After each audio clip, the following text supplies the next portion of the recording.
So this is problem number 13 on the Nearpod assignment. And there's a couple questions kind of about how to approach this problem, so we'll just run it through. Number 13 is going to say the area of a rectangle is 2x squared plus 11x minus 63, so it's represented by that trinomial. Determine the perimeter of the rectangle. And if we're just kind of sketching this out, we're saying we're dealing with a rectangle.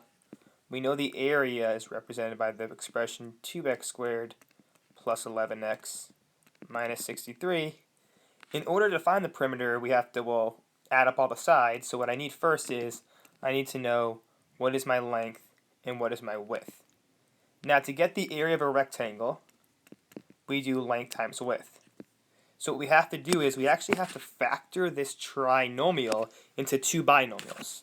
That will give us an expression for the length and an expression for the width. Once we have those, we can then find the perimeter of our rectangle. So our first step is going to actually just be to factor the expression 2x squared plus 11x minus 63. So we want to factor that trinomial. So think about factoring. We're thinking of factors of 2x squared. So we have 2x and we have x. Not many options there, factors. So we have 2x and x. Next we're thinking of factors of, it's a negative 63 that give us a sum of 11. So that's where we're kind of listing our factors. So we're taking a second and think of factors of negative 63 that give you a sum of 11.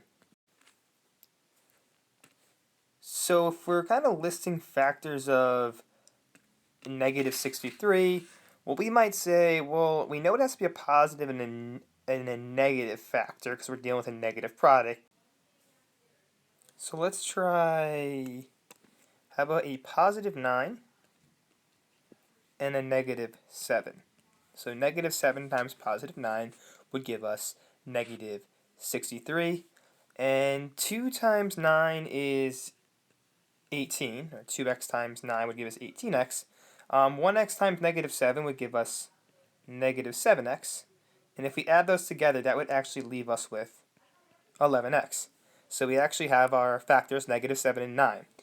So factored form of this trinomial would be 2x minus 7, and then x plus 9. So we just factored that trinomial. And what we really found is we found an expression for the length and an expression for the width.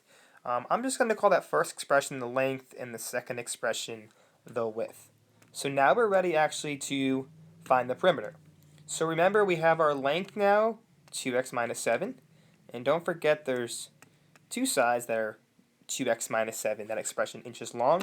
And then similar idea, our width, x plus 9. And let's try to squeeze in here, x plus 9. So to find the perimeter, we can add up all the sides, and there's 4 sides. So we're going to do 2x minus 7 plus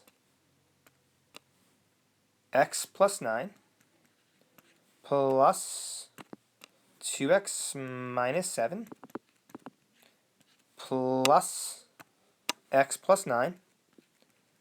And we add up all those sides. That would give us, and I'll write it up top, that would give us 6x, and if you're adding it up, plus 4. So we actually end up with 6x plus 4. You might have also seen it as, some people might have written it as 2 times, and then that expression 2x minus 7, because there's 2 of them, plus 2 times x plus 9. That's another way to write it. You would still end up with the same answer, 6x plus 4. So our perimeter here would be represented by the expression 6x plus 4.